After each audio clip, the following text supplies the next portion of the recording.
Estamos en Salud Mental Positiva, una vez más, aquí en Canal 104 de Claro, 33 de Cable Express, www.ctvbarranquilla.com. Los temas que hemos venido trabajando, todos muy interesantes, muy importantes.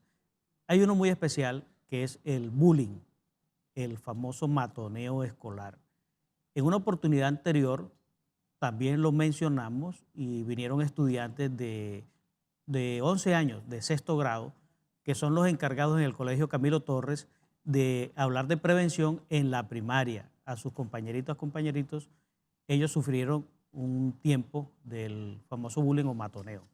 Nos acompaña la doctora Luz Marina Locarno, quien obviamente pues ya de casa se hace invitar. El doctor Patricio García, que ha sido el gestor junto con Rafael Casadiego de este programa Salud Mental Positiva, para que desmitifiquemos lo concerniente a la salud mental, a lo de atención en psicología y en psiquiatría. Doctora Luz Marina, usted me hacía una claridad que es importante. Diferencia entre acoso y matoneo. Y el bullying, pues el bullying es una palabra inglesa traída al español, pero es importante que hagamos esa claridad inicial. Bienvenida, doctora. Bueno, muchas gracias. Un saludo especial a toda la audiencia de Salud Mental Positiva. Gracias al doctor Patricio una vez más y a Fabio por la invitación. Qué bueno estar acá. Y bueno, esta es una temática de siempre, porque el bullying o matoneo ha sido un fenómeno de siempre. Pero ahora le estamos dando la importancia, la relevancia que tiene en la vida de niños y adolescentes a mediano y largo plazo. Tú bien decías que la palabra bullying es una palabra de origen inglesa, pero se utilizó para hacer la diferencia entre el acoso entre personas adultas y el acoso entre iguales, ¿sí? El bullying se refiere al acoso entre iguales, al acoso, a la agresión entre iguales, a la agresión entre niños y entre adolescentes, ¿de acuerdo? Cuando hablamos de acoso ya hablamos de una relación de poder. Estamos hablando, por ejemplo, del acoso de los profesores hacia los muchachos o de un adulto que acosa a un menor de edad con intención de satisfacer necesidades sexuales. Entonces, en la violencia entre iguales, la palabra es precisamente bullying o matoneo. El bullying es el término académico y matoneo es el término que estamos conociendo en el común para referirnos a esta problemática, a la violencia sistematizada a través del tiempo, cuya finalidad es infringir daño psicológico, físico, sexual, ¿verdad? A un par, es decir, a un igual, y que se ejerce por el mismo protagonista a lo largo del tiempo hacia la misma víctima. Hay hechos aislados de dificultades, conflictos entre muchachos. Esos hechos aislados no se pueden catalogar como bullying o matoneo, sino ese que se ejerce a través del tiempo por el mismo agresor hacia la misma víctima. Y como te decía antes, el propósito es dañar, hay una intención de dañar al otro. Bueno, doctor Patricio, en este tema, pues ya usted también ha conocido mucho y nos va a compartir en concreto este aspecto del bullying y de la afectación mental. Bueno, a veces tenemos la tendencia a examinar los problemas desde una sola óptica.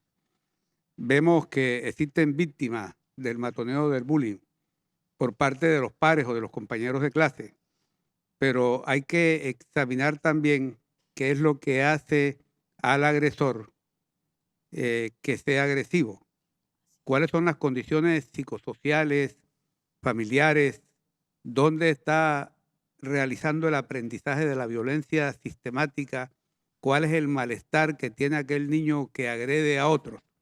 Por eso el enfoque de estos problemas en la escuela debe ser integrativo y le estamos proponiendo a los maestros y a la ciudadanía en general que se realicen programas de salud mental en la escuela para que se pueda desarrollar una evaluación integrativa, sistemática de estos procesos de agresión que predicen posteriormente la violencia social y la continuidad del conflicto que está afectando a nuestra nación.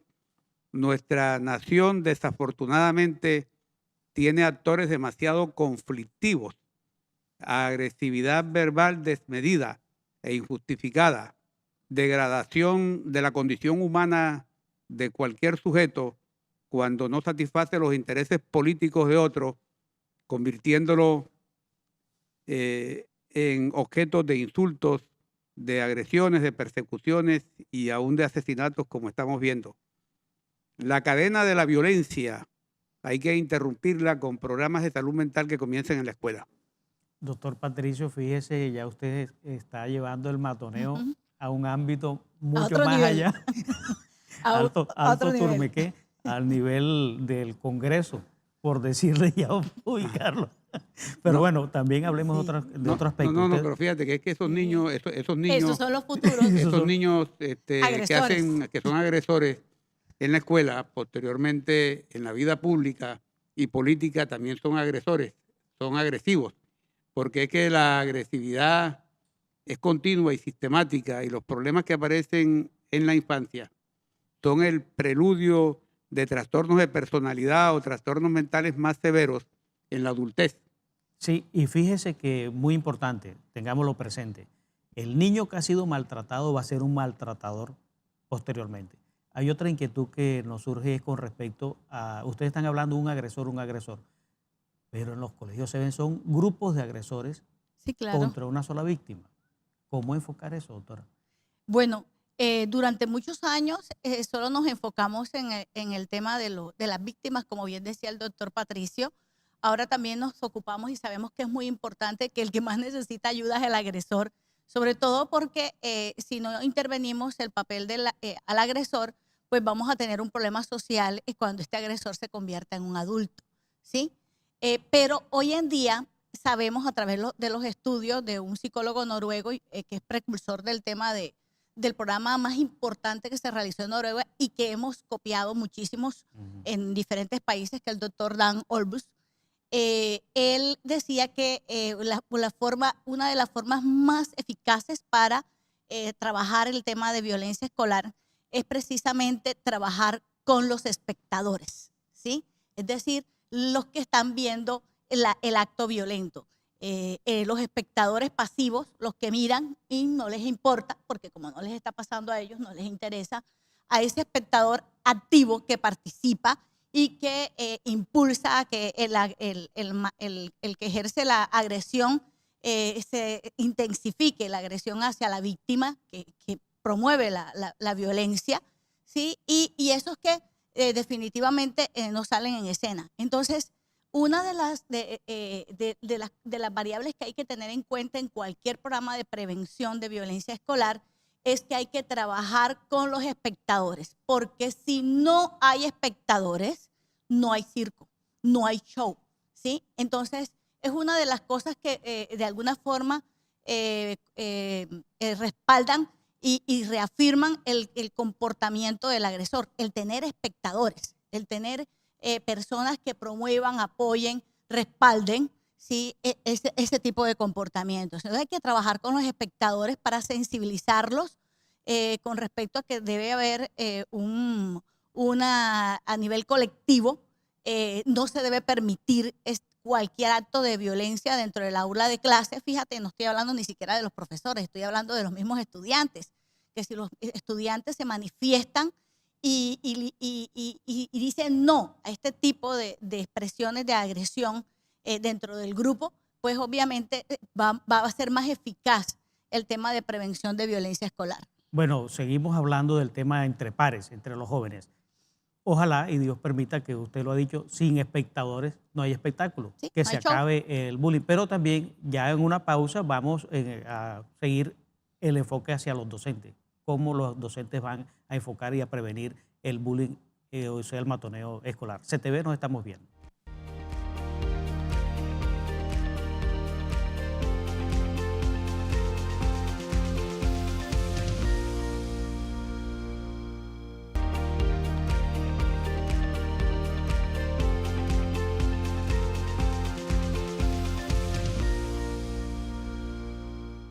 Continuamos en Salud Mental Positiva, hoy con el tema del bullying o matoneo escolar.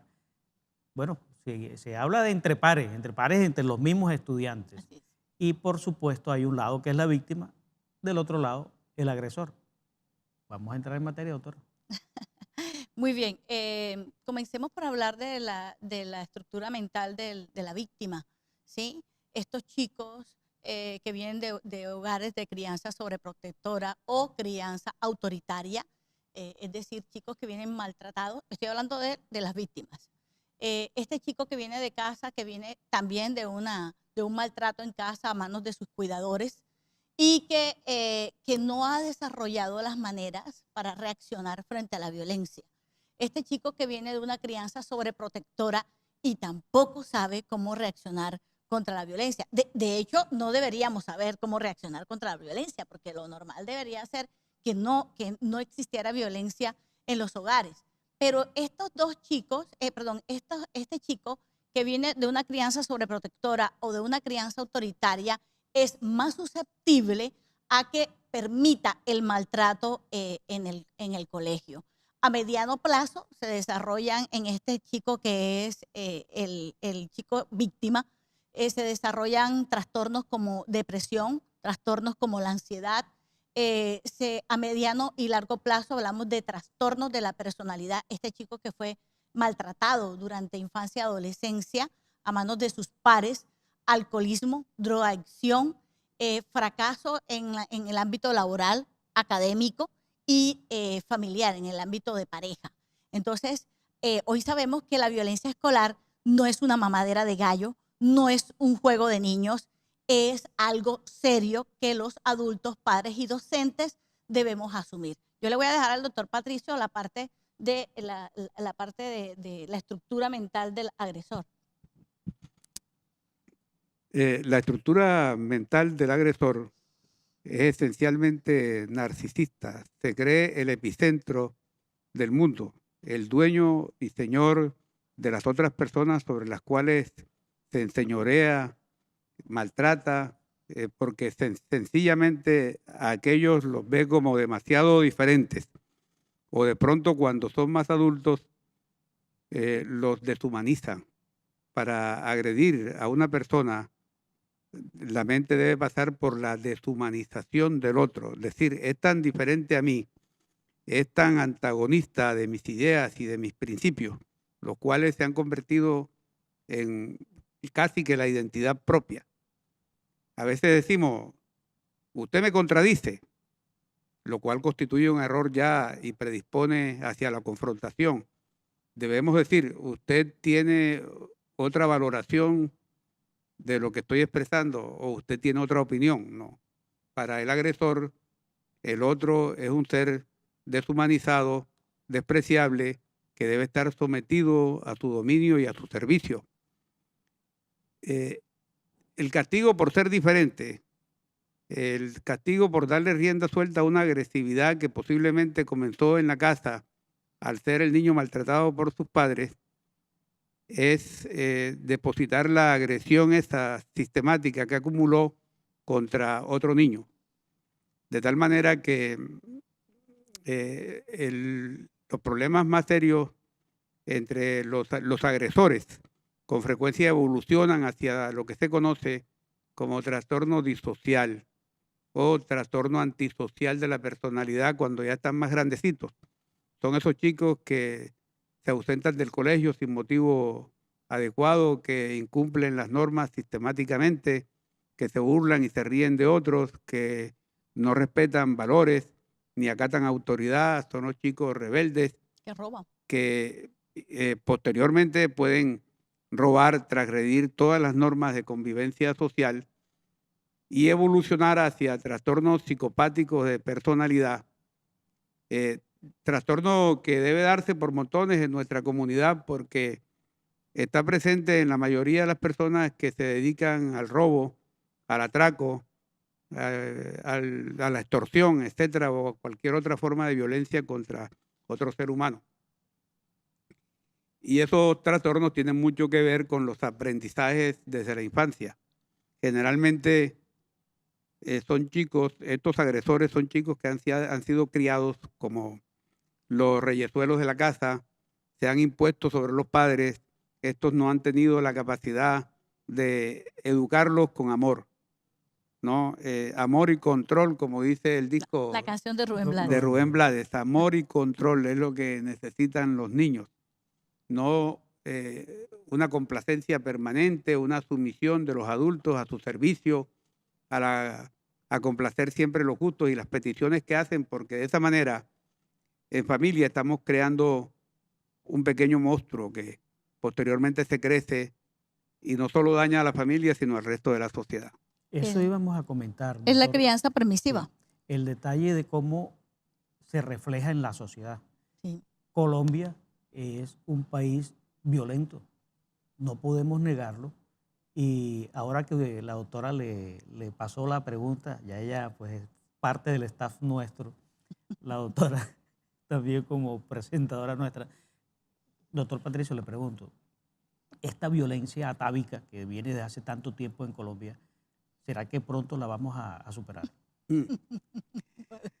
Bueno, la violencia que afecta a Colombia es un aprendizaje social transgeneracional que es facilitado por la fidelidad a los patrones culturales que se van aprendiendo en casa, que se van aprendiendo en los escenarios sociales, el municipio, la escuela, etcétera. Esto requiere básicamente de que tengamos ciudadanos que sean educados y capaces de comprenderse a sí mismos y de comprender a los demás. Una persona debe evolucionar mentalmente hasta que sea capaz de reflexionar sobre sus pensamientos, sus impulsos, sus sentimientos o sus afectos y el tipo de comportamiento que tiene como resultado de todo lo anterior. Esta es la persona que se conoce a sí misma y que cumple con aquel viejo principio socrático que dice, primero conócete a ti mismo. El autoconocimiento no se enseña en las escuelas. Así. Alguna técnica para relajarse y tranquilizar la mente tampoco. Pero también debemos trascender al conocimiento del otro, considerarlo como un ser humano interdialogante, propositivo, tener la capacidad de escucharlo, de prestarle atención. La atención es el mejor regalo que podemos hacerle a la persona con la cual tratamos. Cuando conocemos al otro, somos capaces de anticipar sus respuestas y tenemos alguna consideración de que, bueno, a esta persona no debo decirle tal cosa o no debo tratarlo de esta manera porque podría herirlo o podría molestarse. Pero un tercer componente importante para el desarrollo de los jóvenes es enseñar el compromiso ecológico. Es decir, que sean personas capaces de preservar y cuidar el medio ambiente. Porque cuando se cuida la naturaleza, terminamos cuidando de nosotros mismos, que somos parte inseparable de ella. Claro. Y ahí uno se da cuenta de que todo esto comienza en casa. Tenemos que reeducar a los padres. Por eso es tan importante las escuelas de padres, la promoción de las escuelas de padres, que muchas veces en las instituciones los padres de familias no le dan la importancia, y a pesar de los esfuerzos de las instituciones para darle pautas a los padres de crianza, de colocar límites, ¿verdad? De cómo disciplinar a los muchachos cuando cometen errores. Y bueno, este es un momento que aprovecho para invitar a los padres de familia a que se hagan presentes en las escuelas de padres. Vea, doctor Patricio, uno no va a la universidad para aprender a ser papá, ni mamá, ni esposo, ni esposa. Y es en la profesión en la que la mayoría se rajan, ¿sí? Hay excelentes ingenieros, abogados, médicos, ¿sí? Que son excelentes en sus profesiones, exitosos. Pero vayámosle a mirar la vida personal, vayamos a verles el desempeño, los éxitos como padre, como esposo, como madre, ¿sí? Como esposa, como hijos o como hermanos o como vecinos, y perdieron el año, perdieron la materia. Entonces, como no existen escuelas ni universidades que nos eduquen para vivir en familia, toca a las autoridades de alguna manera generar este tipo de programas, por ejemplo, y de alguna manera políticas que en las instituciones educativas que incluyan a los padres de familia, para que nos eduquemos para vivir en pareja, para ser padres, para ser mejores padres, mejores personas. Para vivir en convivencia y en paz. Ese Total, es el objetivo. así es. Y bueno, de Yo verdad creo que, decir perdón, Fabio, sí, señor. yo creo que las consideraciones que hemos hecho son una exhortación para aquellas personas que manejan el poder institucional en el Congreso de la República o en los ministerios, especialmente en el Ministerio de Salud y en el Ministerio de Educación, que introduzcan programas de salud mental en las escuelas que incluyan a los padres, porque de otra manera continuaremos sobrecargando a los maestros, los cuales ya Ay, tienen sí, bastante. una alta tasa de problemas de salud mental. Debemos también prestarle atención a las intervenciones que se realicen desde la escuela, llegando hasta la universidad, porque en la Universidad Colombiana tenemos una alta tasa de trastornos mentales y del comportamiento que preocupa a los directivos, especialmente a los de bienestar estudiantil. Muy importante todos estos aspectos que hemos trabajado. Destacamos reeducar en casa, el autoconocimiento, el respeto al otro, a la otra edad y lo ecológico. Con esto concluimos en esta oportunidad. Continuamos aquí en CTV, nos estamos viendo.